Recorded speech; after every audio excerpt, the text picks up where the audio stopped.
A gentle, melancholic piano melody begins, overlaid with the sound of distant waves. A soft, slightly accented voice begins almost as a murmur. "Oh, darling, you simply must hear about this experience." It wasn't merely a disappointment, you understand. It was a fracturing of expectations, a betrayal of the very idea of luxury. I, of course, have standards. One does when one has been properly nurtured.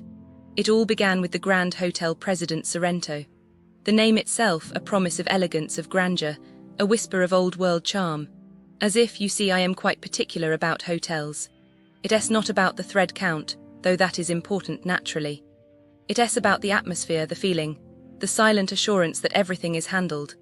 My grandmother, a woman who understood these things implicitly, she summered in Biarritz, always said a good hotel anticipates your needs before you even articulate them.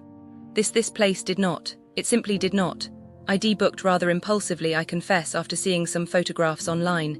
Deceptive, utterly deceptive. They showed marble and light, a sense of serenity, the reality. Well, let us just say my grandmother would have had a fainting spell. It was cleanish.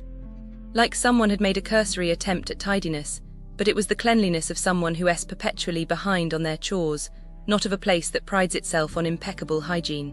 Like finding a half-eaten biscuit under the sofa cushions passable, but not precisely inspiring confidence, is it? The physical reality was a pale imitation of the dream. It wasn't difficult to reach, I grant you that.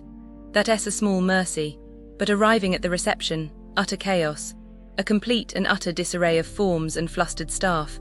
It was like walking into a particularly inefficient post office. Disorganization is, of course, an insult to intelligence. It implies a lack of respect for one's time, a casual disregard for the very concept of order. And it's contagious, Seeing such blatant chaos immediately lowered my own composure. Honestly, darling, it felt disrespectful. And then the most egregious offense of all, I didn't sleep, not a wink. And honestly, can you imagine? A sleepless night in Italy. It's a tragedy, a profound assault on the senses, the source of this nocturnal torment. Noise, constant, relentless noise. It wasn't a single identifiable sound, but a symphony of disturbances. Cars, voices, some sort of incessant mechanical whirring. It was, shall we say, unsophisticated. You see, a quiet environment is not merely a luxury, it's a physiological necessity. Sleep deprivation weakens the immune system, impairs cognitive function, and exacerbates emotional distress. It's simply barbaric.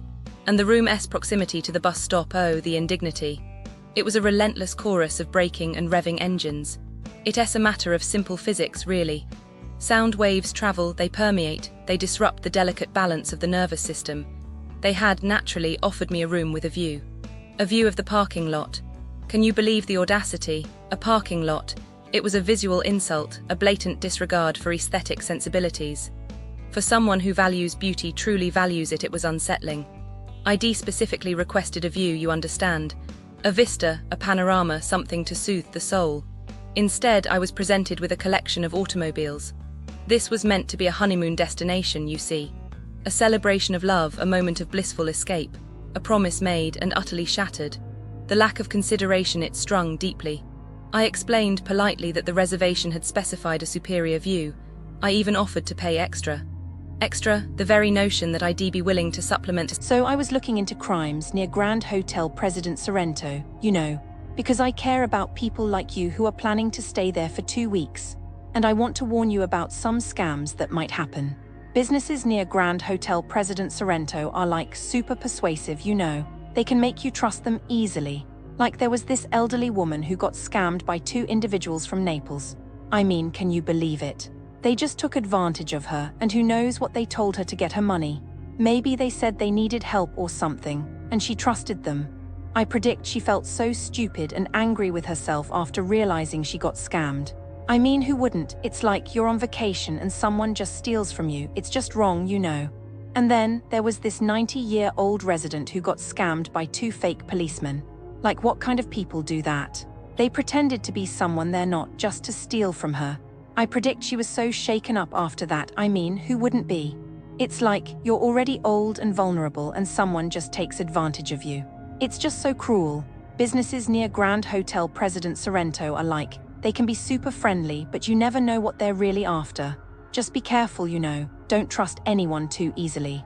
I mean, it's okay to be friendly, but don't give them your money or personal information. Just remember, if it sounds too good to be true, it probably is. The businesses surrounding the Grand Hotel President Sorrento, well, let's just say they present a certain picture. A picture painted not in vibrant hues of Italian hospitality, but in shades of disappointment and, frankly, a little bit of frustration. It's not that everything is terrible, it's more a persistent undercurrent of unmet expectations. A feeling that the promise of a delightful Sorrento experience is often just out of reach, obscured by a fog of inflated prices, indifferent service, and corners cut. It's as if the area operates on the assumption that tourists won't notice or won't care, and that, truthfully, is a rather unsettling thought. Let's begin. Generally, hotels in this vicinity appear to lean heavily on location to justify shortcomings in basic standards. They seem to believe a pretty view absolves them of, shall we say, practicalities. Take Hotel Central. Across numerous accounts, the impression is of a place desperately trying to appear more luxurious than it is. Elevators breaking down, particularly problematic for families, it seems, are a recurring theme. The kind of breakdown that suggests maintenance isn't a high priority. And then there are the details: black hair on bathroom floors, silverfish taking up residence on beds. It's not just uncleanliness, it's a sort of neglect, as if the very fabric of the place is sighing with exhaustion. People mention being promised amenities, restaurants, pools, parking, only to find them unavailable upon arrival. Then comes the kicker, a rigid cancellation policy, treating guests like they've committed a crime for daring to change their plans within minutes of checking in. It leaves a sour taste, doesn't it? The feeling of being deliberately trapped. There's a common thread of feeling deceived, sold a fantasy, presented with a reality. Restaurants nearby, oh, the restaurants. The overarching feeling is one of being actively, strategically overcharged for underwhelming food. The Bob Cook Fish, for example, seems to specialize in expensive disappointment. Mussels described as excellent are offset by a bill that feels like a hostile takeover of your wallet. There's a complaint about a risotto costing €28 and a service charge for bread and utensils. Bread. As if breathing the air of Sorrento warrants an extra fee. The most chilling accounts, however, detail discrepancies on the bill, items ordered that never arrived, prices inflated on the spot. It's a practiced art, it feels like. A subtle, insidious form of tourist exploitation. And the service. Several reviews point to a dismissive, even rude attitude, particularly when issues are raised. The impression is that they are only polite until your money is in their hands. I can't stand it, the way they treat people as walking purses. It's like they see a passport and automatically assume a lack of discerning taste. Then you have Foreigners Club. The view is lovely, they admit, and then immediately dismantle that compliment with a litany of complaints. Tables promised with a view mysteriously unavailable. A cacophony of noise rendering conversation impossible. Dirty glasses. But it's the reports of aggressive flower and glow-stick vendors, essentially scammers preying on unsuspecting tourists, that truly disturb. A waiter stands by and watches as these vendors pressure customers into buying overpriced trinkets. The lack of intervention suggests either tacit approval or, worse, active collusion. It creates a deeply unsettling atmosphere, a sense of being deliberately targeted. The implication is that Foreigners Club profits directly or indirectly from this low-level harassment. It's a betrayal of trust, a violation of hospitality. I find myself physically tightening when I read about these things. It's not just bad service, it's a deliberate attempt to exploit vulnerability. And then there's Fauno Notte Club. The reviews are alarming. This isn't just a matter of a bad DJ or overpriced drinks. The overwhelming theme is one of aggression and danger. Bouncers physically manhandling patrons, refusing to allow people to leave, even allegedly following and attacking customers outside the club. There are mentions of security guarding their friends while they harm others. It's a place described by one reviewer as populated mostly by teenagers, creating a charged, unpredictable atmosphere. This isn't a night out, it's a potential gauntlet. It makes you wonder what exactly is going on in there, what unspoken rules are at play. Why would a business allow such behavior to continue?